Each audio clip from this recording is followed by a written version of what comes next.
Welcome into PressBox Live. I'm Stan the Fan Charles of PressBox and PressBoxOnline.com. With me is at Eric_Birdland. That is Eric Garfield's handle on X, and you can see mine at Stan the Fan on X. We are here to talk Oriole prospects for the next 25 to 30 minutes. And let me get a little business out of the way, Eric, and then we'll get cracking. In addition to the Costas Inn, which you'll hear me talk about at the midway point of the show, we want to welcome in our friends at AJ Michaels. What company makes your home more energy efficient, kills all allergens and viruses, and qualifies you for $6,000 in rebates? That would be AJ Michaels. Turn to the experts, AJ Michaels, and Carrier at ajmichaels.com. And if you are looking for that old, that classic New York deli experience, look no further than the new Atman's Deli in Baltimore's Harbor Point. Corned beef piled high, hand-rolled bagels, and something different, a bar. That's right. Atman's has food and drink specials every day. They're now open for breakfast, lunch, and dinner. Dine in, grab takeout, or hang out at the bar for tonight's O's game, or tomorrow night's O's game, or Saturday's O's game at Atman's Deli, an authentic taste of Baltimore tradition since 1915. Find us at Harbor Point or visit atmansdeli.com. And again, we are glad, Eric and I, that you are watching us and would appreciate it if you would like, follow, and share our show each time you see it. We are generally on Thursdays, and we normally tape this Zoom live at about 4 to 5 p.m., somewhere in that window. And Jen Nelson then releases it on our website and YouTube and all those fine places to watch it.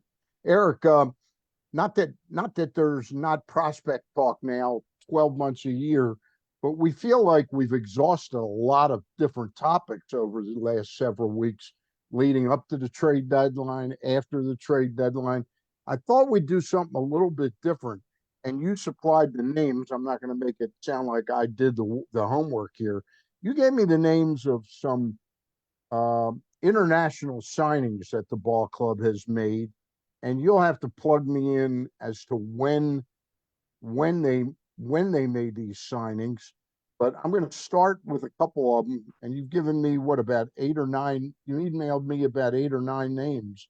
Yep. Tell us, this is from the 2024 international class. Tell us a little bit about shortstop Emilio Sanchez and what kind of dollars they put into Emilio Sanchez. When the classes are announced in January, Sanchez was this year's headliner. He's a kind of well-built for a 17-year-old infielder. I would say defensively, he looks like he compares to Rafael Furcal, a very quick twitch mover with a great arm from the 90s and 2000s with the Braves. So he is their one 7-figure signee for the 2024 class. He got $1,300,000. So that's American dollars, right? Yes, they're paid in American dollars. The contract is negotiated with American salary. Now, you gave me some information. He's not had a particularly good year, but there is one number that really stands out. He only hit 211. Right. He's playing at 17 years old. But what's that one stat that really stands out? Well, actually, there were more than one, both really kind of portending a good transition stateside. He had a lot of steals. He had over 60 steals, but he had almost a 2-to-1 walk to strikeout ratio. So it's not like his at-bats were bad or he was losing them. I think it was just a matter of not getting consistent great contact and hitting it where fielders aren't. So a very, very positive walk to strikeout ratio. I'm imagining with 47 walks, even though the 211 is disappointing, but he's 17, that translated to at least a 320, 330 on base, I'm thinking. You'd be very right. It was 343, even better. Even better with 60 steals. All right, that was the headliner.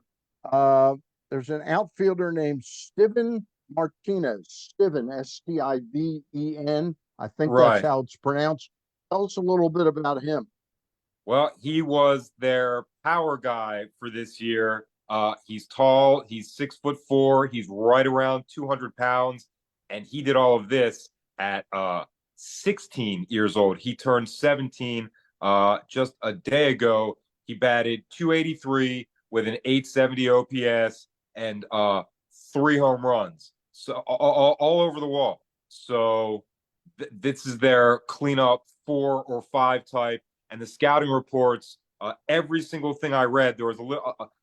Not everything was aligned as far as offense, but every single blurb that I read about him talked about he would be a corner outfielder because he has an accurate and strong arm. And again, just turned 17 last week. That's pretty impressive. Can Right. you? I have no idea, but I'm guessing that the age group that these guys play with has got to be 16 to 18, 16 to 19. I mean, in other words, he's not doing that against 23-year-old full-grown men, is he? Well, Stan, that's a really good question, and it sets up kind of the second half of our conversation. What you said is true most of the time for position players. Not that you are not allowed to be younger than 16, and really it doesn't make sense to be older than 19. But the Right. Orioles have a lot of debutee pitchers in this league that are 20, 21, and even one that was 22. So I guess that age tier is slightly more advanced in age, but not necessarily in experience. They have amateur, it's less organized, but they have amateur baseball over there as well. Could that imply that these are converting players, that they see something with their arm strength that they're converting late to I have to pitching? say, I like how you're thinking. There is a larger percentage of position players turn pitchers in this league as the teams try to squeeze some value out Yeah. of their investment, even if it's minimal. But for the Orioles, they just and the Rays, they're another one. They just seem to start pitchers' tracks right around 19 or 20. All right. That's interesting. So that's an outfielder named Stiven Martinez. Martinez. We Yep. have another infielder, shortstop Elvis Garcia, and he looks like he's had a pretty good season this year. Tell us a Yeah, little bit about him. this is a guy that is a 300 type of hitter. I have an affinity in my heart for anyone whose initials are EG. EG.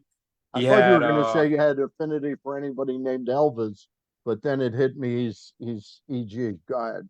there's not a lot of Elvins anymore, but he had remember they only had like I think 62 or 63 games. So the stats are in an overall small sample size: 16 extra base hits, 12 steals, 944 OPS, very low error percentage, and good range factor to both sides. So while the other guy, the Emilio Sanchez, might be projected to be the shortstop of the near term, it looks like he's going to get some direct competition from Elvin Elvis Garcia. Garcia. All right. You've Healthy. got a pitcher, right-handed pitcher, Yep. Esteban Mejio. Yep. Mejia throws 95-mile-an-hour fastball. And how old is he? And where is he at right now in his progression? He has 3 pitches, kind of like a basic resume. I believe Mejia is 20, like I stated a moment ago. Didn't come in with a great deal of fanfare and prospect cachet, but his price tag was kind of high, $175,000 for a low experienced pitcher. Is kind of something, an investment that the former Orioles would not have made. So the pitching coaches worked with him and they got his counting stats to a range where I'd consider excellent. 24 innings, so not heavy use, 39 strikeouts, 1.1 whip, 163 average against. So he really was doing well in his appearances, half of which were starts. So this is somebody who, by signing bonus and developmental track, I will be seeing in Sarasota less than a year from now. Okay. Would you guess that these Latin players, the international signings, is it a coin flip whether they're viewed as starters or maybe some of them, do they almost assign them? This is another prototype, hard throwing Latin pitcher. Let's see what he can do in short spurts, or you think it's wide open as to whether he's a pitcher, starter, or reliever? At this stage of development, it's very open. And the Orioles are one of those organizations that does not pigeonhole 20-year-old athletes. They let them show what they can do. If there's somebody, I'm trying to think over the years going through the pitch. Okay, there was one. There's one guy. He had a regular fastball and a split finger fastball. His regular fastball was about 100, and his splitter was about 92 and a half. That was it. His name was Junior Pena. So they made him a reliever only.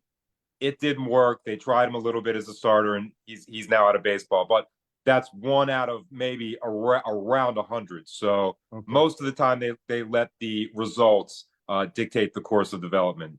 Okay. Well, we did Esteban Mejia, the pitcher. Is the catcher Adriander Mejia? Is that a brother of or a relative of Esteban Mejia? They are not related, although they could be a dual Mejia battery in Right. Sarasota He's a one day catcher. soon. This guy kind of does fit the mold of what the Orioles are looking for in their low minors catchers. Not a great hitter, not a ton of power, but the metrics and counting stats were pretty solid. He batted 280 in his debut season last year, 150 at bats. He batted 283 this year in about 140 at bats. So there's some consistency. But in a league where steals are an immense part of the strategy, he was in the top 5 in the league in runners thrown out, 48%. That's pretty solid. Pretty damn good. That's pretty. So I'm not going to call a player I've never seen defense only, but I expect when he gets here next year that the running game is going to be a little bit better than it was this season because of him. Also, just turned 17. These guys are so young. All right. There's an infielder named Felix Amparo, who is 18 years old, and his numbers look pretty impressive. Everything. 880 OPS, power and speed, 5 homers, 22 steals. He only had 13 walks. He only had 13 strikeouts. So he's determining what happens at the plate, which is an outstanding, over-the-top, spectacular sign at this early development.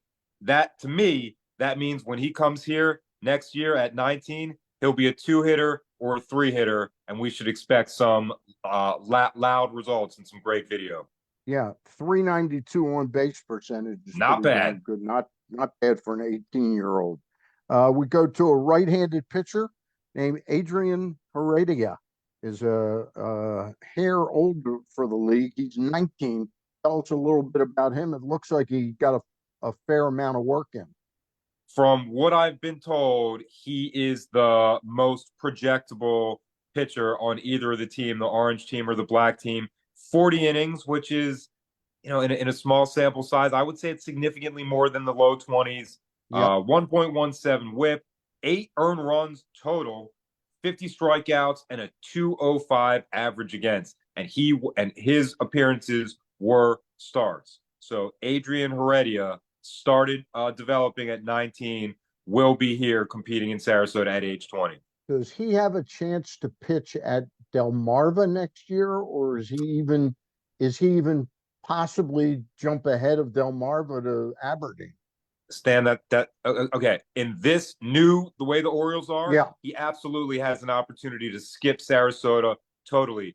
The best results, the best metrics, really the best pitcher in the DSL for the Orioles this year, he has already bypassed Sarasota. His name is Keeler Morphe. He's been up to 98 with a fastball, and this person is 5'8" or 5'9", very not tall. So the true standout might the same thing? Is that the same thing as short?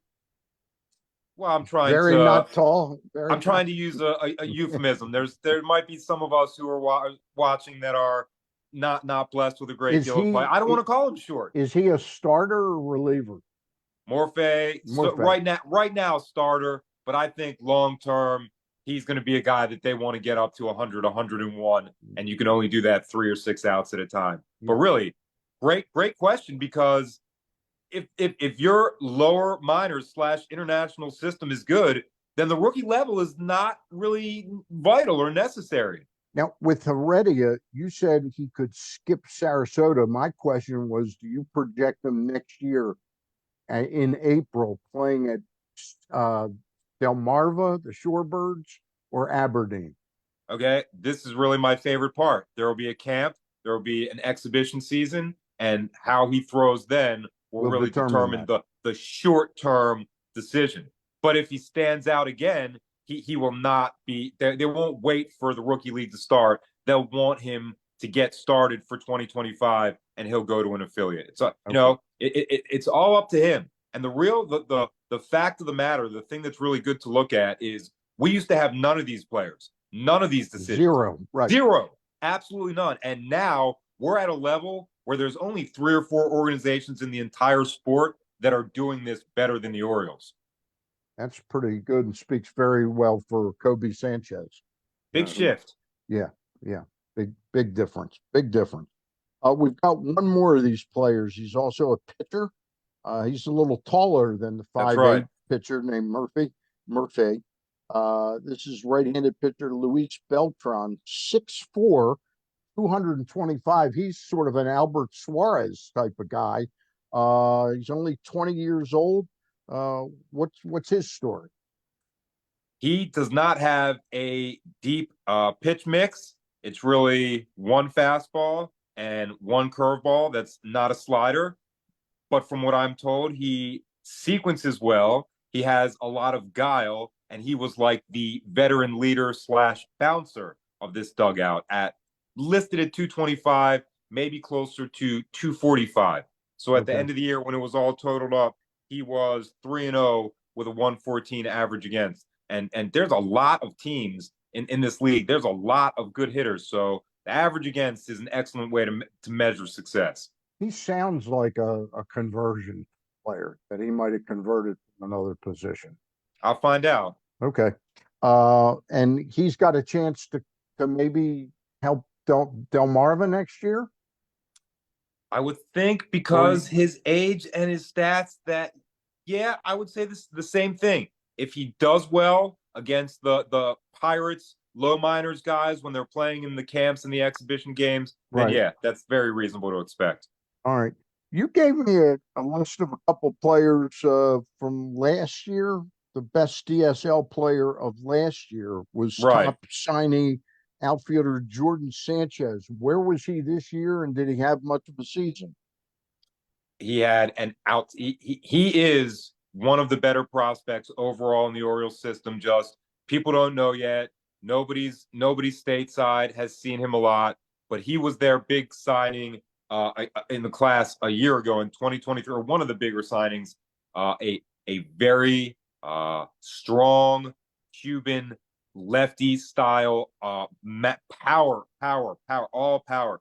1.076 OPS, 21 extra base hits, 38 games, 605 slugging. So this he and he's also very young.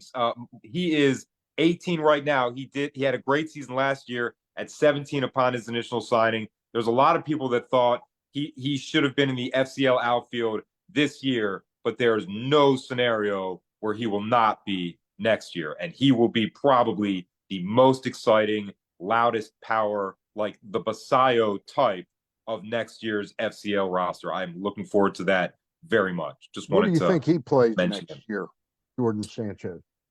Where He'll, did he he'll, play? Where did he play this year?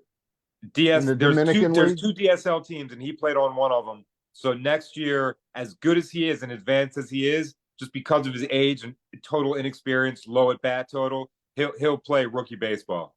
Okay. So he'll be in Sarasota. Sarasota. Okay. Let me get the Costas in spot in, and then I want to talk about two prospects that are having interesting comparative seasons this year with minor leagues, major leagues.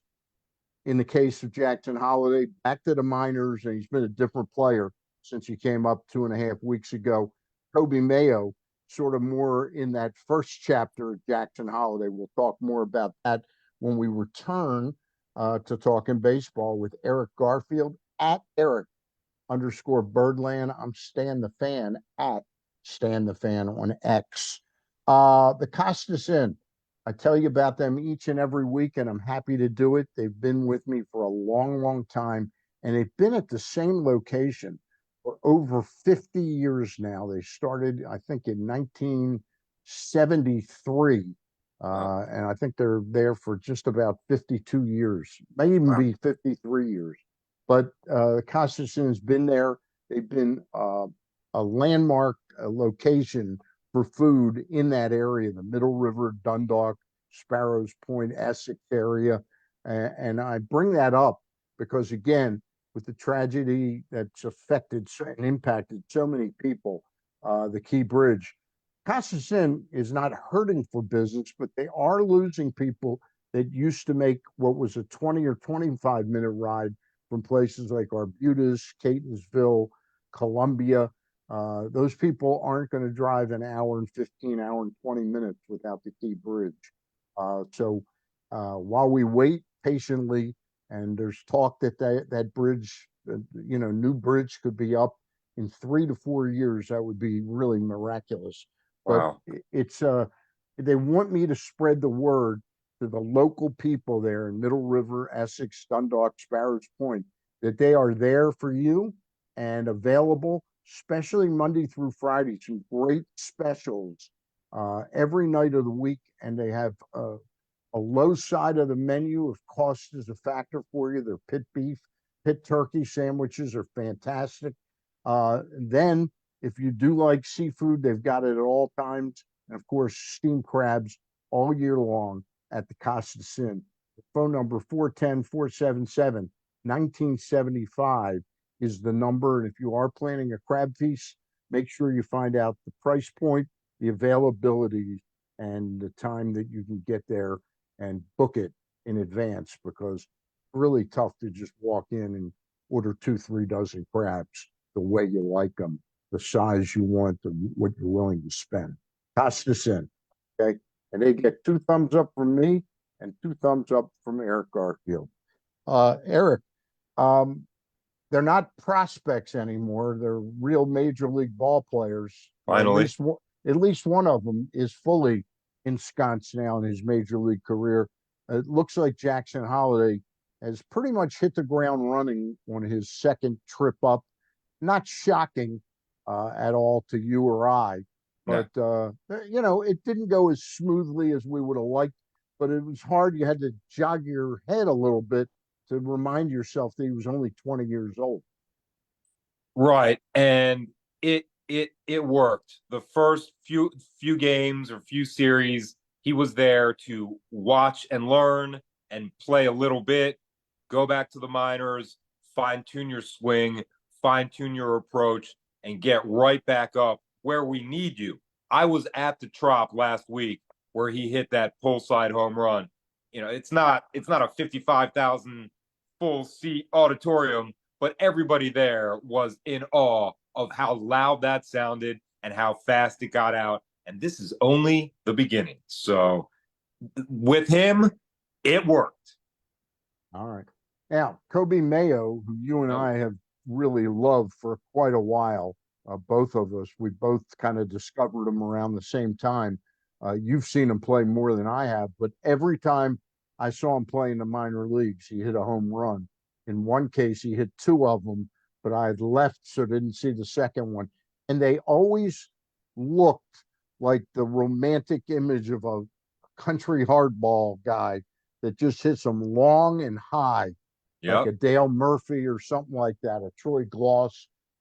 Richie Sexton. Yeah, Richie Sexton is another Hard good to not fall in love with that. Yeah. So he finally got his first hit last night. And after the game, they interviewed him, Kevin Brown and Jim Palmer. And he said, yeah, that's probably what I needed, a broken bat hit to get going. It's not surprising that the word got around very quickly that if he swings at stuff that's out of the strike zone, he's going to help you. He's going to help you out. Is he more disciplined than the guy that I always pick on, Ryan Mountcastle?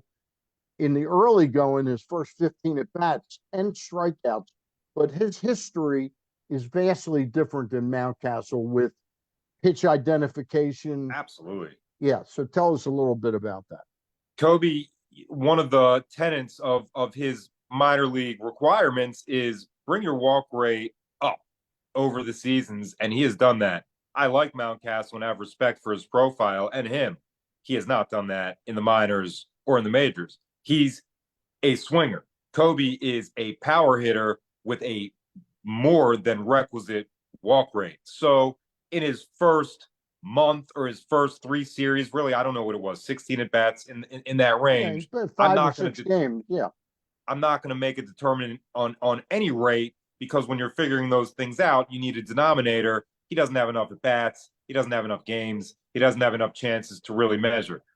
Striking out or getting out 10 times in a row, it's against what his profile is. Yeah. But he saw the things that he needed to fine tune, and now he's going back to Norfolk where he can do that and play every day instead of sitting in a major league dugout and play maybe 20% of the time. So for the rest of the season, he'll be getting at bats, playing while getting coaching from the minor league instructors in the time in between. So instead of sitting, he'll now be playing. I One of the things, apologize. I was out of the pocket today. Did they option him down today? Coby is at Norfolk. Yes, they did. Okay. Who did they bring up? Segura? No, infielder Levon Soto. They brought up Soto. Yeah. Okay. So Hey, now is not the time to give our opinion on that, but yeah. It's where Coby is going to fine tune the things Yeah. that he He's not did going to not get do he's not well at going the to get major league down level. about this. He's too good. Too Right. good. Totally Okay. agree. All right. That's interesting. All right. That's going to do it for today. We examined these top 10, 8 to 10 prospects in the Dominican, Latin international signings, and we went over Coby Mayo and Jackson Holliday. I apologize for not knowing that. I did not hear that. That's what I'm here for. All right. That's what we're here for every Thursday. And again, want to remind everybody we're glad that you're viewing and watching us, and we'd appreciate it if you'd like, follow, and share the show. Indeed. Eric Garfield at Eric_Birdland. I'm at Stan the Fan on X. That's going to do it for today. We thank our sponsors, AJ Michaels, Heating and Plumbing and Air Conditioning. We're going to thank our friends at the new Atman's Deli in Harbor Point, and again, our friends at the Costas Inn. That's going to do it for today. Eric and I probably back next Thursday. Yep. Ross, Luke, and I will be back on Monday. Go O's. Have a great weekend, everybody ahead. Bye.